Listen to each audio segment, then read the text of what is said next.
Thank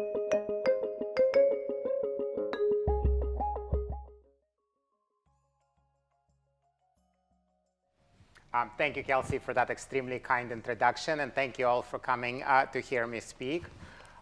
It's a real honor to be chosen to speak in this series. Over the years that I've been here, I've enjoyed a number of extraordinary talks by extremely distinguished external speakers, and to be asked to participate in this as a member of the UCLA community is a great honor. So as Kelsey mentioned, basically for the entirety of my career, I've been interested in the question of what makes us all different from each other. And in particular, the part of that that's encoded in our genomes, right? So, this slide is meant to illustrate the great range of immediately visible diversity that exists among normal wild-type humans. And if you look around this room, you will immediately observe many ways in which you're all different from each other. And if you were to do a medical workup or a psychological profile, et cetera, you would reveal a very, very large number of additional differences. And for essentially almost all of these, we know that genetic differences play a substantial role in determining or contributing to these phenotypic differences, right? So then we can ask, well, let's sequence all of your genomes, and each of you will differ at a few million sites from each other from a reference genome. And now, build me a table of which of those differences contribute to which traits, how much, et cetera. How is that all connected, right? And it remains true today in 2016, almost 2 decades after the completion of the initial sequence of the human genome and many subsequent efforts, that we can't do a very good job of that in any very specific or detailed way for most traits, right? And so what we try to do in our research is to kind of try to figure out why and how we make progress on that question. So we think a lot about human genetics, and we actually do some work on this. Most of the work in the lab focuses on the model systems, where we can ask a lot of these questions in a more focused and quick way. So I won't talk about any of the C. elegans work at this talk, although there's some very cool stuff going on. I'll focus on some of the insights and new technology development that we've been carrying out in Yeast over the last few years. But to set this up, to kind of describe what I set up a little more in detail by way of a general introduction, what we've had, so another way of sort of describing our inability to connect genotype and phenotype in a very precise way has gone by the name of the problem of missing heritability. And this first kind of started coming to the fore about 8 years or so ago, after the early generation of genome-wide association studies. So, what's the missing heritability problem?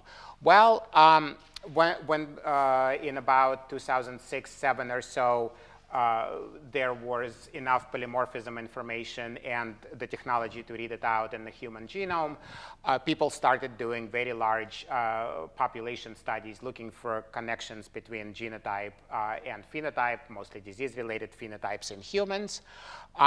And the good news from that was that they found for the first time a very large number of bona fide statistically valid associations between regions of the human genome and diseases or disease-related traits. And you'll see that this slide is grabbed from the National Human Genome Research Institute catalog in 2011, and I've intentionally stopped updating it because it's just gotten less and less readable. But there are thousands of such signals. Each one of these colored dots is a different signal, and the color represents the different diseases or traits that they've been studied for. So for many hundreds of human traits, we have many statistically significant locations in the genome that we know contribute some amount to variation in the population in that trait. So the flip side of that is that you can ask how much of the variation in those traits that we think is due to genes these variants explain. And we have a pretty good idea of how heritable different traits are based on, for example, twin studies and other classical genetic studies. And so occasionally, so for example, for age-related macular degeneration, there is a small number of loci that explain about half of the known heritability of the trait. In particular, there is most of that is actually a single amino acid substitution in complement factor H that was really the first human genome-wide variant discovered by GWAS. But for many other traits, for example, lipid levels, or the phenotype that I illustrated on my first slide, human height, there are increasingly large number of variants discovered that account for a very small fraction of the heritability that we know should be there, right? So this is what goes by the missing heritability problem. You find a bunch of regions of the genome that contribute, but they don't contribute enough, either individually or collectively. So a few years ago, we started trying to leverage the yeast system to try to address this problem.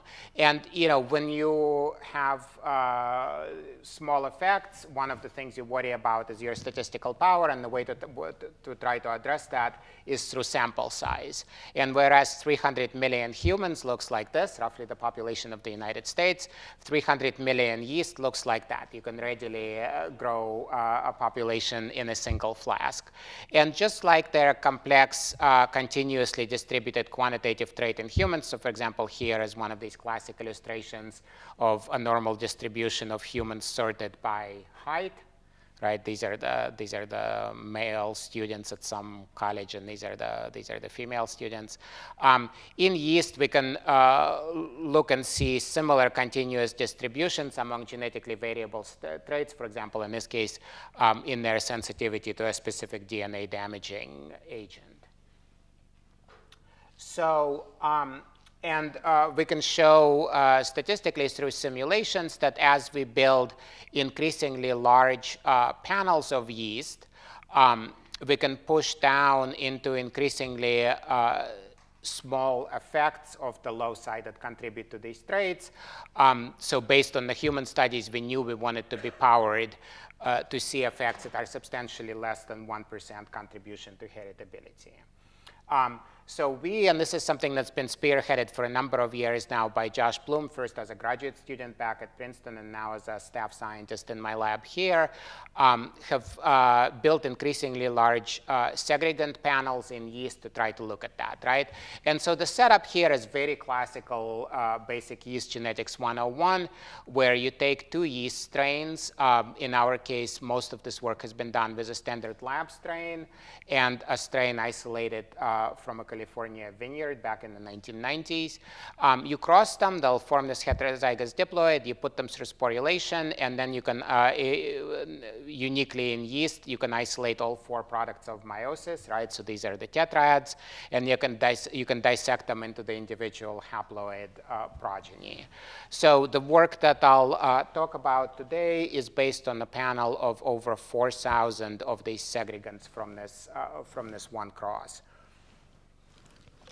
What we've been doing more recently is expanding this to a much greater diversity of these starting parent strains to look at some questions of population level variation that I won't talk about today, but hopefully I'll talk about in another forum at UCLA in the near future.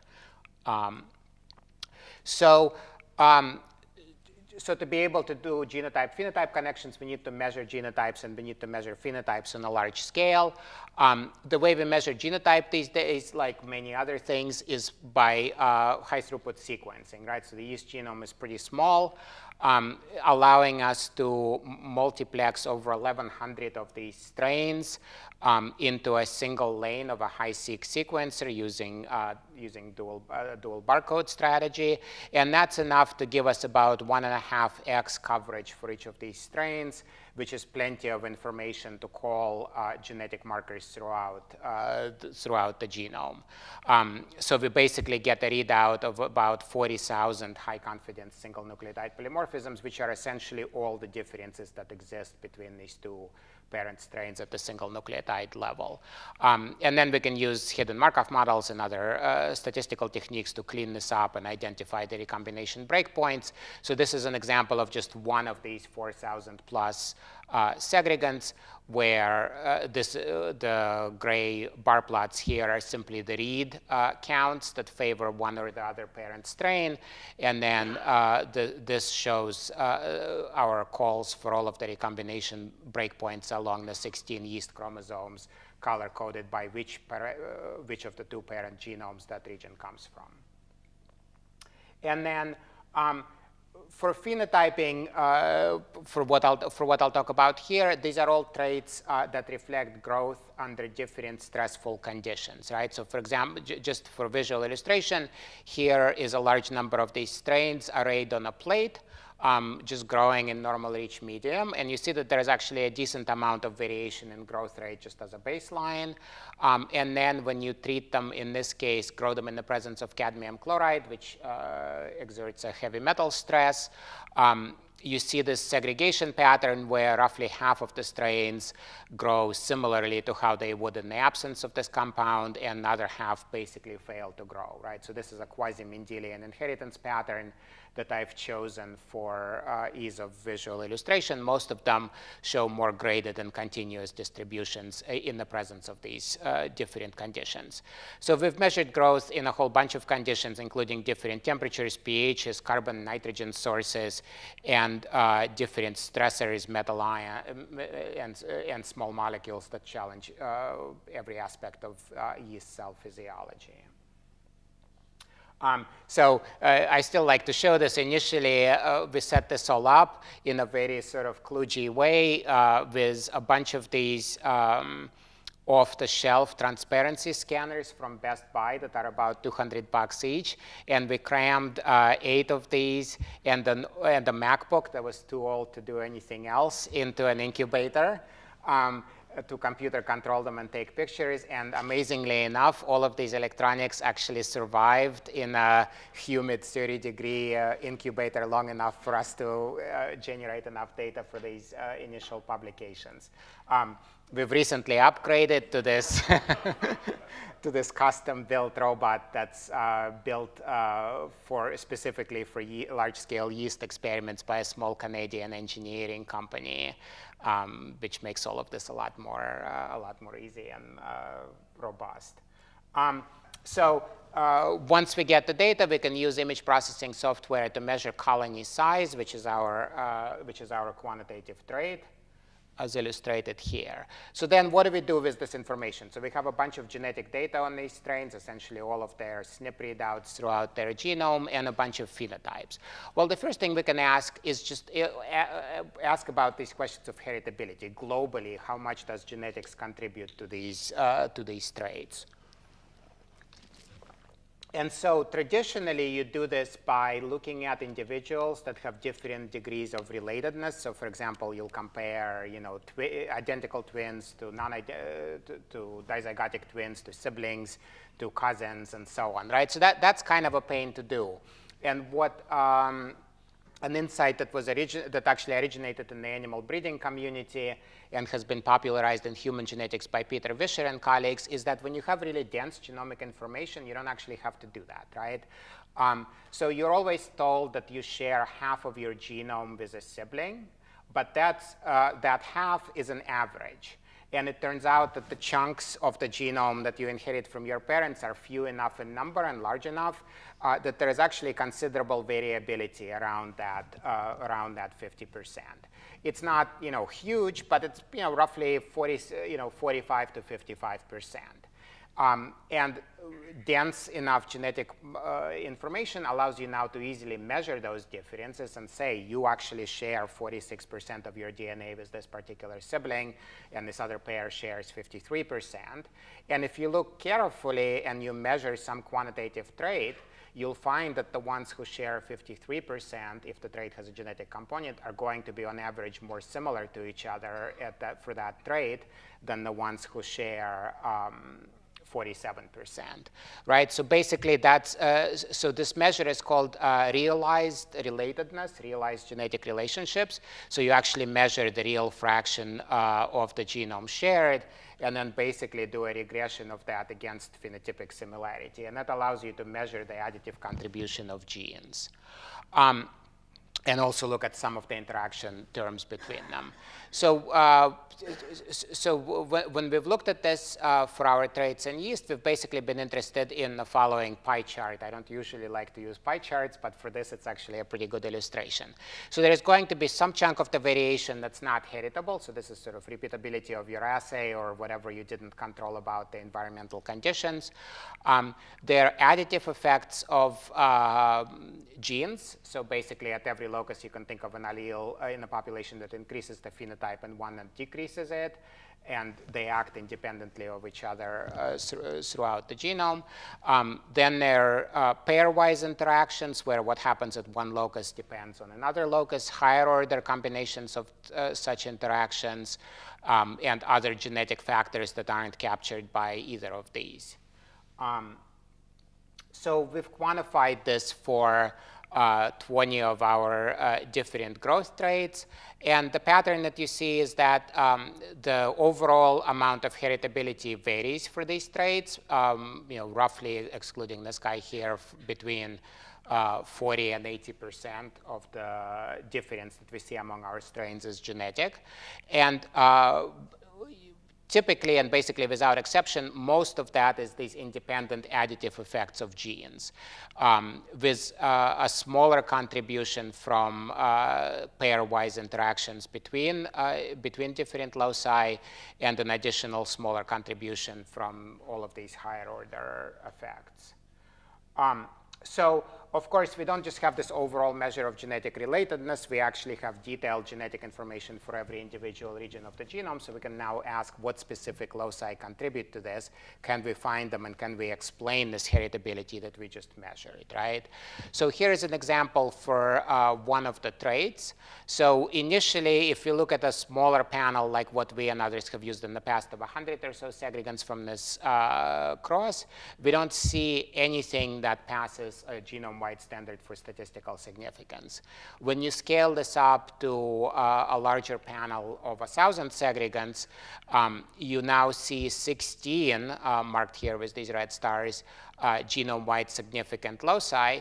And in this case, they explain essentially 100% of the additive heritability that we measured using the genome-wide approach. And if you ask why didn't you see them in this smaller panel, so like these two, for example, are clearly there, and they fall just below statistical significance, right? So that's basically a false negative at the level that you need to control for the rest of the genome. And you could say, well, maybe we should call all of these, but then you'll find that some of them correspond to real things that we missed, but others correspond to false signal that clearly isn't there in the larger panel. So this is one example. How do we do in general? So this is our genome-wide estimate of the effects of the contribution of additive genetics.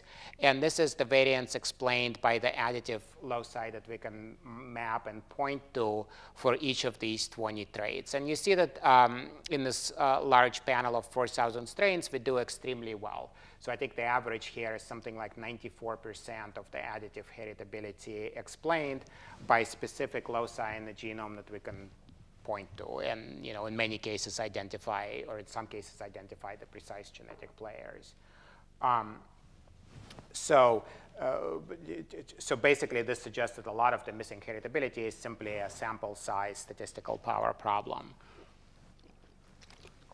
When you can explain this much heritability, that also allows you to do pretty accurate predictions. So this is an approach where we build a model from these additive QTLs that we detect, leaving some of the strains out of that model, and then predict the phenotype of those strains based solely on their genotypes at those loci, and then compare them to the measured phenotype. And you see that you get a very nice linear relationship with a lot of predictive power. So, just to show you that it's not always additive, here's an example of the strongest interaction effect that we've observed. For this particular growth condition, there are two loci on chromosome 7 and chromosome 11 that are major players in this story. And you see that if you inherit both of those alleles from the vineyard strain, you grow very well on maltose as an alternative carbon source. Whereas if you inherit both of the alleles at both of these loci from the laboratory strain, you grow very poorly on maltose. So the prediction would be that if you inherit one of each, you should be somewhere in the middle. In fact, if you inherit just the chromosome 7 locus from the vineyard strain, you grow as well as if you inherit both of them. And if you inherit just the chromosome 11 one, you grow slightly worse, but still much better than you should if the effects were additive. So we can look at these interaction effects more globally and ask how much of the interaction variance that we got out of these heritability models can we explain. So here we don't do as well as we do for the additive piece. We maybe get about 40% or so on average, right? And that suggests that we still lack statistical power to find these smaller interaction effects. We can actually look at this a little bit more quantitatively, where these curves here show our statistical power to detect additive effects in blue and interaction effects in red. And then the blue curve here and, I don't know, salmon, whatever it is, curve, are our estimates of the distribution of the effect sizes across the genome of loci that contribute additively and contributions of two locus interactions. So you see that the distribution of additive effects is shifted to the right? So they tend to be larger than the interaction effects. And our power curve is shifted to the left, so we're better powered to see even smaller effects there. So that explains why we detect most of the additive heritability and why we still, even in this very large study, miss most of the interaction heritability. We think it's there. We're just still not powered to see it. So one way to try to kind of sum this up is to compare what are the lessons that we can learn from this yeast cross for human genome-wide association studies. So I've now just erased the part of this, removed the rest of this pie chart, the part of this pie chart that's non-genetic, since we're not interested in that. So when you look at human GWAS, right, this is the entire genetic contribution here that's that we think exists for a given trait. Typically, the detected genome-wide association, QTL, are a pretty small part of that. Now, in humans, you can play the same game that we did in yeast and estimate how much additive heritability is there based on these global genome relationships, but you can't pinpoint a specific loci because you lack statistical power. This has recently been referred to as hidden heritability, and that explains a significant additional part of the picture. And then the rest includes everything that we don't really know or understand about, interactions, effects of rare genetic variants, and other things. So when we look at yeast, so one thing we've been able to do is to push the detected to basically cover all of this hidden component. The sliver that we still have that's hidden is very small. We can also show that a significant chunk of the rest is gene by gene pairwise interactions, and we can even get a chunk of that over into the detected as opposed to the hidden category, and then there is a smaller slice that we still don't understand. In this case, this does not include the effect of rare variants because we're just looking in one cross where we've forced all alleles to be common, but the studies that we have in progress now are looking at that effect of allele frequency in there as well. So hopefully that'll tell us more kind of about what's going on here. All right, so I'm going to switch presentations here. and tell you about something, something quite different, right? So this was kind of more conceptual. The second part will be, yeah, go ahead. Good time to ask a question.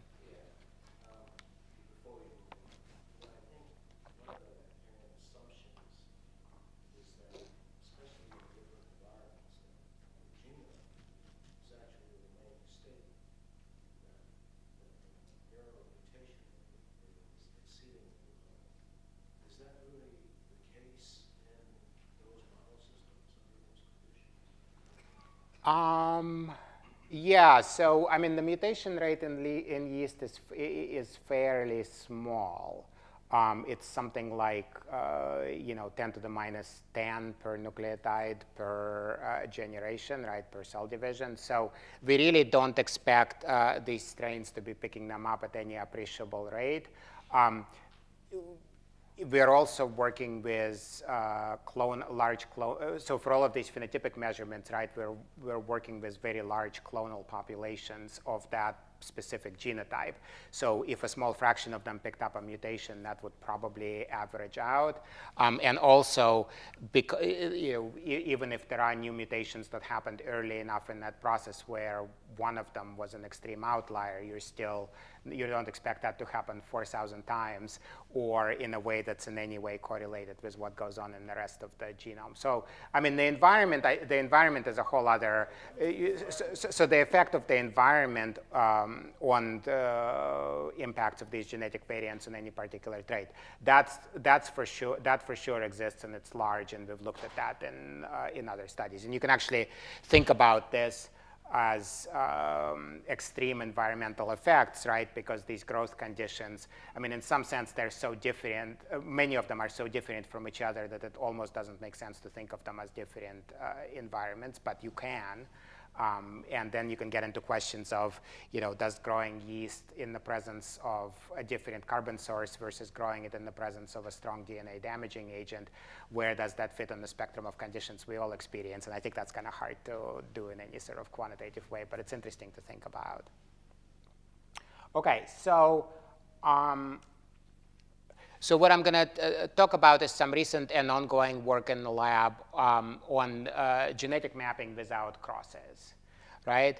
So everything I've shown you so far, right, follows this simple paradigm, which I'm illustrating in the case of yeast. You take two strains that differ in some trait of interest and differ in their genomes. You cross them, you put them through meiosis, and you generate so that mixes up the two parental genotypes. You generate a whole panel of progeny with different recombinant versions of these two parental genotypes.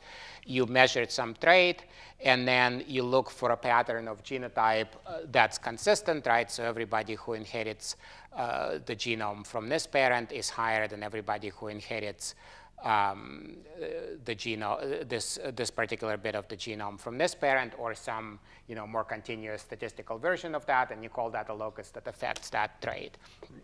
So this is the standard paradigm essentially for all genetic mapping studies in all organisms, right? Where the key step is this step of meiotic recombination, where you generate these combinations of different parental genomes, right? So this is all model organism crosses from yeast to mice, all human pedigree studies, and the only thing that's conceptually different about human GWAS studies is that you've let this process work over a whole bunch of generations as opposed to just a single generation of meiosis. So this is so canonical that it's not often really thought about, right? But reliance on meiosis and the natural process of recombination has a couple of limitations or drawbacks. One, of course, is there are many interesting settings where meiosis won't take place properly. So this, so there are systems, for example, like mammalian cell culture, where you can't take your cells in culture which are diploid and may have interesting phenotypes and interesting variation from the two parents who formed them, and you can't put them through meiosis because they're not meiotic cells. Also, there are many interesting interspecies hybrids in yeast and in other taxa where you can make the F1, right? So you can have your diploid organism and diploid cells, but then because you can't cross the species barrier, meiosis doesn't work and you can't isolate progeny in the next generation, right? So this essentially stops genetic mapping as an approach in those types of systems. And also, the size of this blue region here, which is what contains your gene and variant of interest, is determined by the frequency of these natural crossing over events, right? And for any of you who've been involved in positional cloning in pretty much any system, it's often way larger than you'd like it to be. You end up with a bunch of genes, a bunch of variants, and then you have to use other much more painstaking approaches and more hit or miss approaches than just straightforward genetics to try to figure out what's actually responsible for the variation in your trait. And God help you if you end up in a recombination cold spot, right? So it turns out that there is an alternative to this, which is to take advantage of recombination events that happen in mitosis instead of meiosis. So if you have a heterozygous diploid and a double-stranded break occurs, you can end up with repair taking place from the other copy of the chromosome, right? And after segregation, one of the outcomes that you can end up with are these loss of heterozygosity events, which many of you know as a hallmark of many tumor cells, where from some point, so you started out as a heterozygous diploid, and for that chromosome, from some point along the chromosome to the telomere, you are now homozygous for one of the two starting parental chromosomes, right? So this is something that does happen naturally, but at a low rate, and it's difficult to isolate these products. So there have been various proposals and ideas about how one might use this sort of thing for mapping over the years, but it's been hard to reduce any of them to practice. So what's changed is the availability of these precise gene editing tools in the form of CRISPR Cas9, which I don't think I need to explain for people in this audience, right? But Cas9 is a nuclease that's RNA guided. So you basically provide this guide RNA with a specific targeting sequence to a spot in the genome, and Cas9 will cut there and make a double-stranded break. So you can target it to a specific spot. You can target it to a different spot. And so by doing that, you can now target these events at will and generate panels of strains where you walk the location of this spot along the chromosome, and then ask, once again, measure the phenotypes and ask where is that point where it matters that you've made yourself homozygous for one or the other strain. And you can find an interval containing your variant. And critically, you're now no longer limited to natural events. You can make additional events exactly where you need them to narrow down the location of your variant of interest. So we piloted this in yeast, which shows 100 of these LOH sites across the left arm of chromosome 7 in yeast, once again between our same two favorite lab strains.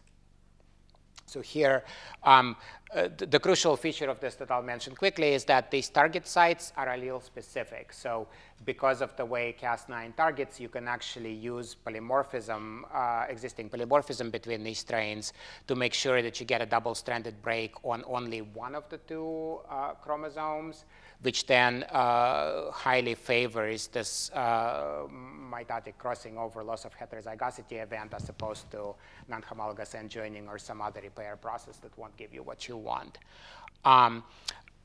So we picked about 400 of these strains, roughly 4 for each of the target sites.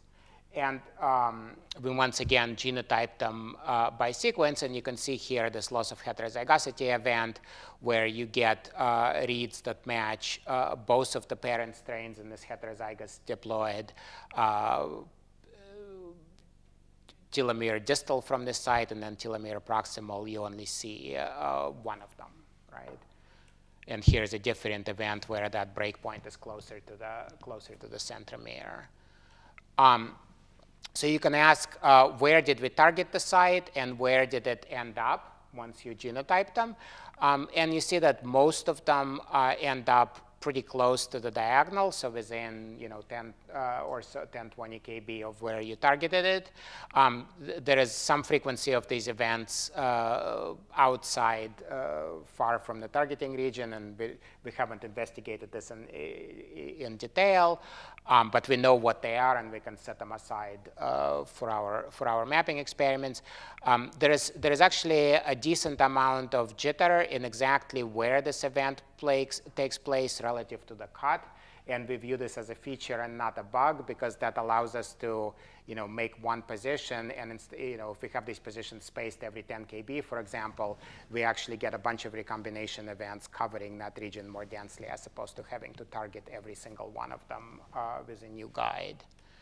So to test drive this, we looked at a bunch of traits, but specifically I'll focus on sensitivity to manganese, so growth in the presence of manganese sulfate. So here are two of these LOH strains, right? This one, which became homozygous for a large chunk of the lab strain genome, and this one that became homozygous for a tiny chunk of the vineyard strain genome.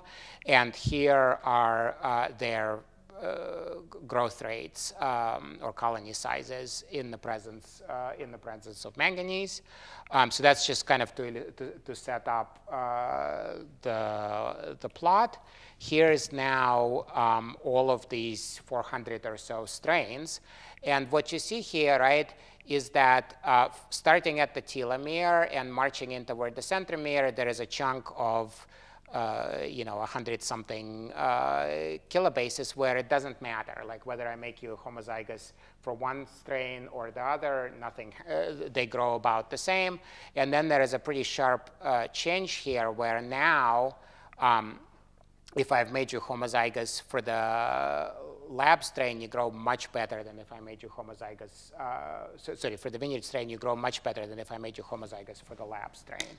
So that tells you that somewhere here, there is a variant that explains this difference in sensitivity. So while this region is small, it still covers a couple of genes and a number of variants in that gene. And partly to demonstrate what we can do here, we said, all right, instead of now switching to a traditional positional cloning approach, let's now target recombination specifically to just this region. So we chose just a couple of the closest guides and targeted them all to this locus. So this blue is our confidence region from the first mapping panel. Here are all the recombination events we got in the second high-resolution mapping panel. We used a couple of guides, and in hindsight, one of them is a little too far away, so all of these events we can't really use, but still something like 40% of all the events were just within this very small region of a few kb that we wanted to target for very high-resolution mapping. So this is effectively a massively hot recombination hotspot. It's hotter, considerably hotter than anything that occurs naturally in the yeast genome. And this region is recombinationally sort of average to cold. So when we do the same type of analysis here, plotting now just the breakpoints within this region and look at where this separation takes place, we can actually fairly convincingly show that there is a single nucleotide variant that's responsible, that's in this gene PMR1. And it's pretty nicely separated from the next variant over to the right through the evidence of multiple colonies, and we really have to kind of rely on one to separate it to the left, but nevertheless. So So we labeled the five nearby variants in this gene PMR1 here, 1, 2, 3, 4, 5. Our superfine mapping approach nominates 4 as a very strong candidate. I believe 5 is actually non-coding, but we included it just because it's so close. It's something like 50. This is something like 50 base pairs away, and these are 1 or 200 base pairs over to number 3, and then a little further to 2 and 1. And so we could go in and now test each of these 5 individually. So here's the colony size for the lab strain, the vineyard strain, and then lab strain with each of these 5 variants from the vineyard strain introduced individually. And you see that it's, as predicted, it's variant 4 and only variant 4 that boosts the resistance of the strain. So it turns out that this is PMR1 is a manganese transporter, so it totally makes sense. The variant alters a highly conserved leucine to a phenylalanine, and so you can kind of see how it would have this effect of increased sensitivity. So one of the things we're trying to follow up on now is this idea that you can do mapping between species. So here are a number of interesting species pairs where you can get viable hybrids, but not the next generation of progeny. So we're not doing anything that ambitious, at least not yet. But here is the list of yeast species that are the closest relatives of Saccharomyces cerevisiae. And some of these are actually quite far. If you look by genome divergence, and compare it to mammals, you're somewhere maybe out to New World monkeys from humans or even mice. So the closest relative is Saccharomyces paradoxus, but that's still about 10% genome divergence from cerevisiae, and meiosis works poorly, if at all.